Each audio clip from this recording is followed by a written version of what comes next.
Hello guys, welcome back to my channel. তোমরা দেখছো নিয়তিয়াস blog. তো দেখো আমি আমার ব্লগটা শুরু করছি। এখন বাজে 11টা। তোমরা ভাবে সকাল থেকে শুরু করেনি কেন? সকাল থেকে শুরু করিনি, সকাল থেকে আর মোবাইলটা অন করার টাইম পাইনি, যেহেতু একা একাই করতে হয়। তো ওইদিকে পড়তে চলে যায় আর বাবু উঠে পড়ে, আর সকালবেলা আর শুরু করতে পারলাম না। তাই একবারে স্নান করে চলে আসলাম।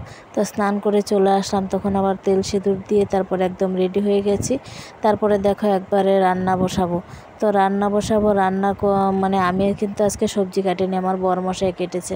বরমশাই দেখো লাউ আর ঝিঙে কেটেছে। তো লাউ আর ঝিঙে দিয়ে কী করবো বলো তো? ঝিঙে শুক্তো করবো আর লাউয়ের তরকারি করবো। আর বরমশাই কেটে টেটে দিয়ে চলে গেছে ডাক্তারের কাছে, ডাক্তার দেখাতে। তারপরে দেখো বাবু এদিকে শুয়ে শুয়ে খেলছে, তখন বাবুর স্নান হয়নি। তাও আমার এদিকে রান্নাও হয়ে গেল, প্রায় ভাত হয়ে গেছে, তরকারিও বসিয়ে দিয়েছি। আর বাবু এদিকে স্নান করতে চলে গেছে। তো দেখো স্নান করতে গিয়ে কী করেছে, ওর আমার কৌটোতে যে নিরমা ছিল সেই নিরমা বালতির জলে ঢেলেছে, অনেকটাই ঢেলে ফেলেছে।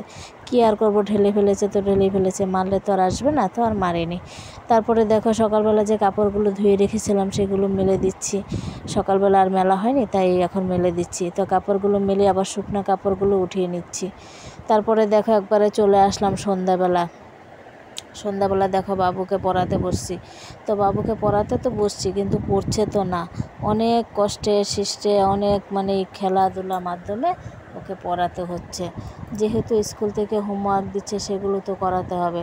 অনেক কষ্টে করিয়ে চলে গেলাম রান্না করতে। তো রাতে তো রান্নাও করতে হবে, রাতে তো খেতে হবে, তাই না? তারপরে দেখো এখানে টমেটো আর আদা বাটা পেস্ট করে নিচ্ছি। তারপরে এটা দিয়ে একটা করে নেব তরকারি কিছু একটা। তারপরে দেখো এদিকে কড়াই বসিয়ে দিয়েছি, দিয়ে এদিকে আবার মিক্সিটা যে আছে না ওটা গুছিয়ে নিচ্ছি, জায়গায় রেখে দেওয়াই ভালো, তাই না? তারপরে দেখো এদিকে তনু শুয়ে কী করছে। আমি বলছি তনু কী করছিস? বলছে আমি আর কী করব, বাবু এদিকে খেলছে পড়াশোনা করে। তারপরে দেখো এদিকে বসিয়ে দিয়েছি, বাটা মশলাটা কিন্তু দিয়ে দিয়েছি। দেওয়ার পরে তারপরে দিয়েছি জিরের গুঁড়ো, শুকনো লঙ্কা সামান্য একটু, কাশ্মীরি লঙ্কা একটু, তারপরে দিয়েছি ধনের গুঁড়ো দিয়ে সুন্দর করে একটু জল দিয়েছি। আবার জানো তো আমি জল দিয়ে কষাই আবার। তারপরে এগুলো জল দিয়ে অল্প কষিয়েছি, সুন্দর করে লাল করে কষিয়ে নিচ্ছি। তারপরে দেখো এদিকে কষানোটা প্রায় হয়েই এসছে, কিন্তু দেখো তেল কিন্তু ছেড়ে দিয়েছে। যখন দেখবে কষানো হয়ে যায় তখন কিন্তু তেল ছেড়ে দেয়। তারপরে 2-3 পিস মাছ ছিল সেটাও দিয়ে দিয়েছি, দিয়ে একটু কষিয়ে নিচ্ছি, নাড়াচাড়া দিয়ে নিচ্ছি। তাহলে মাছটা আর একটু ভাজা হবে সুন্দর করে। মাছটা না আমার আবার কম ভাজা ভালো লাগে না, জানো তো, কড়কড়া ভাজা দারুণ লাগে।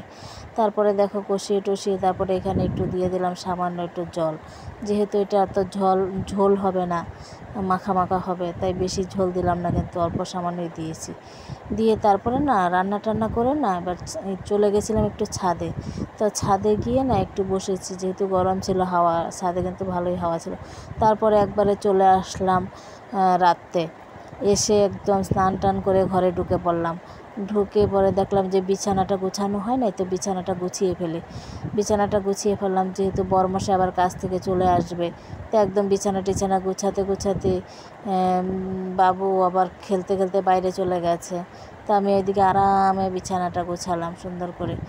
আজকের ভিডিওটা বিছানা গোছাতে শেষ করছি। যদি ভালো লাগে অবশ্যই লাইক কমেন্ট শেয়ার করো। ভালো থেকো সবাই, সুস্থ থেকো, বেশি জল খেয়ে। আবার দেখা হচ্ছে নতুন একটা কোনো ভিডিওতে। বা